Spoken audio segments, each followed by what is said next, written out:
Okay, and good morning and welcome back to more of your project management level 5 course. We are continuing with our third SP, which is our cost management, and today's lesson or lecture will be very short. We're just splitting this up so that you can congest it, digest it, should I say, in very easy and very simple, portions, so that we don't get confused. I'd also like to just say that with your formatives and your summatives, take your time and again, we'll speak together on our face-to-face time throughout the week. Okay, so we're just we're just lifting, or we were carrying on from cost estimations. And again, these are just the theoretics that come from your actual your material. In the previous lesson, you know that I did some added value there, just so you could get some context and understand a little bit more about your project management costs. But just in terms of the context again, just really getting just a good feel of what we're dealing with here. So when we're carrying on with our discussion cost estimation, we want to look at three things. Our focus is going to remain on three things, and one is obviously research. We've spoken about it before, but making sure that when we are determining costs for a project, that we are ensuring that information that we access and that we have available is readily accessible, and definitely verifiable. So whatever processes you decide are the most accurate in being able to verify your information, throughout the project management life cycle. We want to make sure that, again, research is always done very coherently and very accurately. And so that is definitely a big part of us being able to move forward with cost estimation. Comparing, and we spoke a little bit about vendor analysis, and just in terms of comparing costs, even from project to project, and historical data, is very helpful. It's a very powerful tool for us. To make sure that, even if you are coming into a project as a new team member, you might be coming into a business as a new employee, that historical data is there, so that we have a good approach and a good knowledge around what it is that maybe has happened before. So in terms of like different suppliers, different vendors, as I mentioned before, would be, would write a good report around that, as saying that this vendor was, a very, it was a great vendor, and their products were great and the service is great, and these are the reasons why. Or the alternative, which this vendor wasn't, and we might have abdicated the service completely. So we would look at red flags that are going to set us off, and definitely stay away from them when we are comparing data in cost analysis. Okay. Then we have our our professional judgment, which every one of us we are professionals in our own right, as well as if you're a project manager, you have a team, and you have a team around you that supports you, and also you construct this team based on their professional skills, right? So, in addition to that, expert judgment comes into play for us to be able to, make really great decisions moving forward, right? So critical and logical thinking, definitely above everything else, makes sense in light of what we are expecting to achieve. Okay, so let us move to just some theoretics, small theoretics. Cost management standards and policies are sourced and adapted for a project in agreement with relevant parties and in accordance with organizational policy. And just to continue that theoretic, so it's very straightforward. The policy is it's a documented set of rules. It's the constraints that we always talk about, standards from the business itself, any guidelines as well from within the project itself, or again enforced by our business policy that apply to the decision making and determination of action for both present and future state, will give us a really good a good path forward for dealing with cost management on a very accurate baseline right there. So documentation, as always, I always stress this is very important. High level set of steps, constraints, and rules that hold to the general strategies, goals, principles, and acceptable behaviors of the governing entity, which is your business, that is funding the project as well, or your client that is funding the project as well, and these obviously pertain to the disciplines within cost management itself.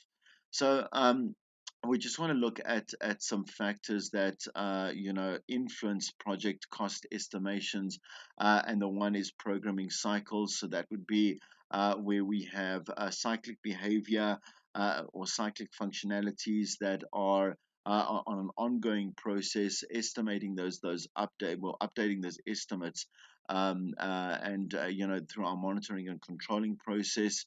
If we look at the approval of our project development report, so as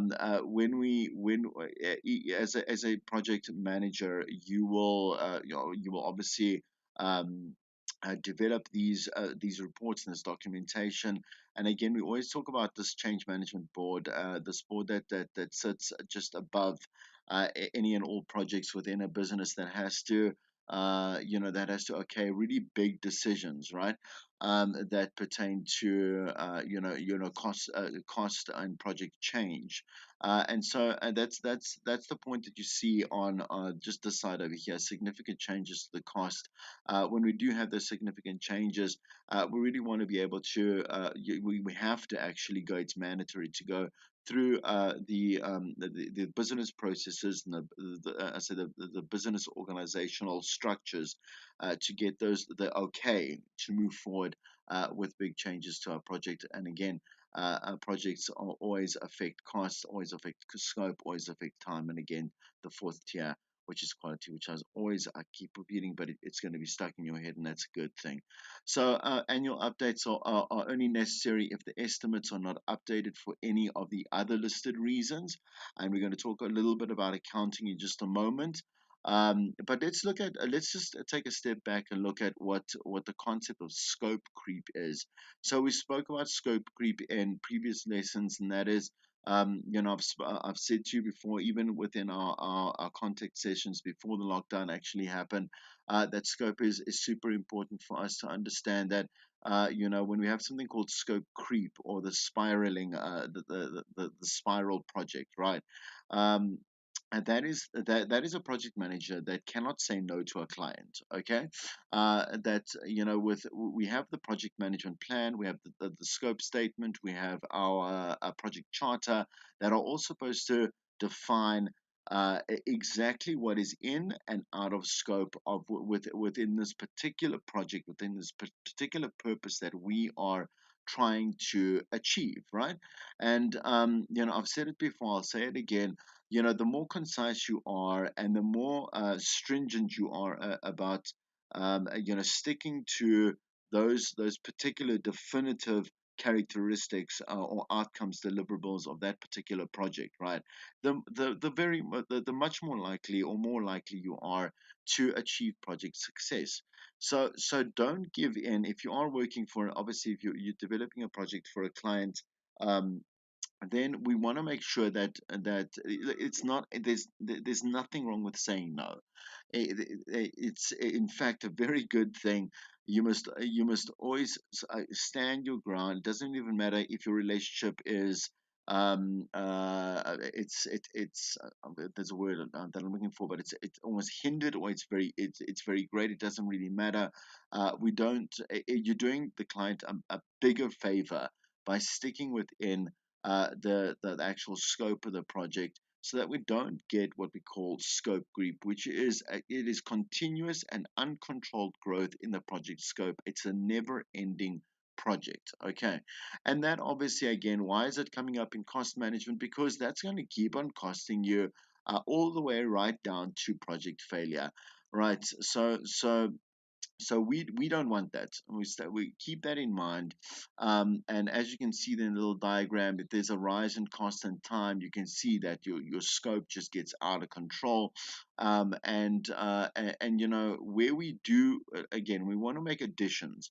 I always recommend doing sub projects, even if it's for the smallest subtask, but it has individual or directional purpose. That is very important to be able to start and start like have a beginning, middle, and end for a sub project, finish it, even if it does, like I say, if it does support the main project or the ongoing project, rather do that and like I say, achieve it in its completion, and get to the end in a better state, right? So we look at justification for the project, so the need it addresses. We look at project scope description, so just to keep again ourselves on track, especially in our long-term project. It's very easy to lose focus on what the end game is. And then again, acceptance criteria, deliverables, which you can understand obviously the outcomes of a project. Project exclusions, when I was saying in and out of scope, is exactly what project exclusions are referring to. So, what is not in the project is very important to keep out of the project. Okay, the constraints again, we spoke about limiting the project in terms of money, perhaps in manpower, perhaps in equipment, perhaps in technology that hasn't been developed yet. There are, or the technology that is available that we want to use in very creative ways to be able to complete or reach our project purpose, right? And then assumptions, so how uncertain information will be addressed. Okay. To determine project needs, all you need to ask yourself are some basic questions first. So, what needs do people want your project to address, right? And this is again on an ongoing basis. We don't just obviously ask this in the planning process. We have to obviously refer back to that and use that as our almost like our biblical routine, our biblical strategy, right? Moving forward, how do you know that the needs you identify are the real hopes and expectations that people have for your project? Well, you will test that through a like I say, monitoring, controlling, and doing quality assessment through, have I accomplished this particular deliverable, and then according to, like I say, quality, scope, time, and cost, have I matched those needs? And then you're in, like you're in the gold there. Okay. So just a couple, if you look to the right here, you'll see some guidelines, which you have to ask yourself. What must be in the project? Okay, so what must be, what should be, so what needs do need to be addressed, if at all possible, and if it's nice to have that added value, and that's where quality comes in, and quality doesn't mean that you are, how can I say, you are not threatening project scope, right? Then go ahead and do that. Add value. Your client will always thank you for that at the end of the day. If we look at the cost baseline, that is what, in the previous lecture, those tools and techniques that I showed you, that we discussed. We are there to this is our end game here. We want to be able to develop this cost baseline so that we can, on an ongoing basis, like, change and just tweak that to make that say, realistic throughout our project life cycle. It is critically important to think about the following things. For example, inaccurate time estimates can obviously result in inaccurate use of resources and late delivery. For example, a contract is a really good example here.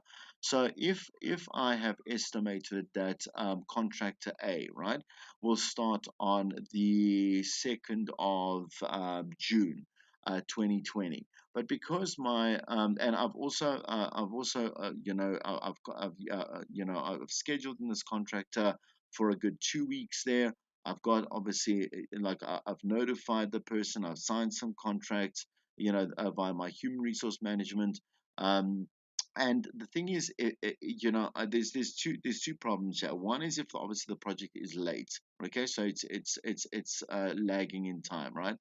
That this person will now have a contract that is binding, that they will come there and they will be expecting, because they'll have other external work as well. They'll be expecting to do their work for you in accordance to what you have agreed on. So.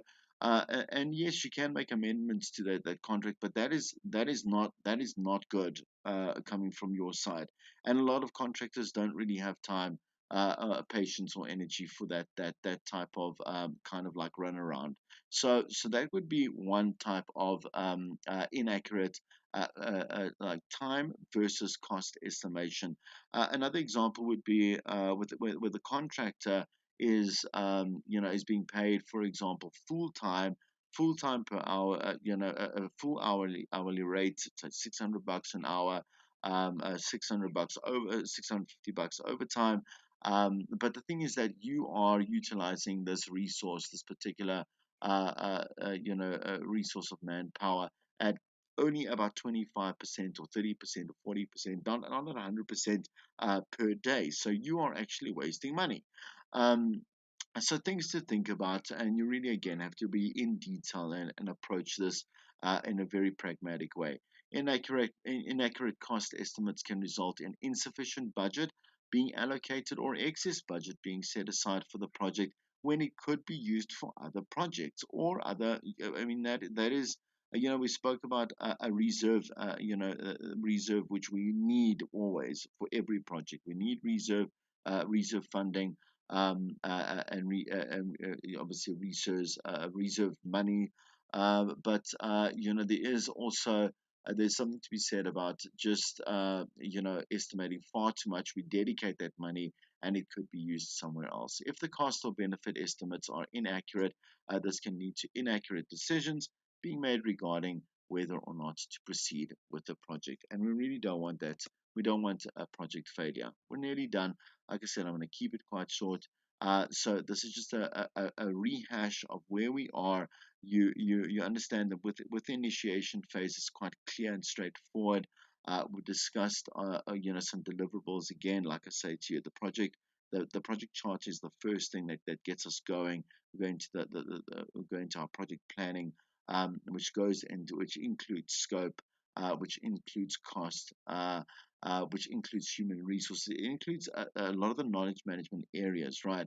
But at different, like I say, different capacities, and those capacities will change throughout the course of the project management life cycle. Planning and design are then recursive.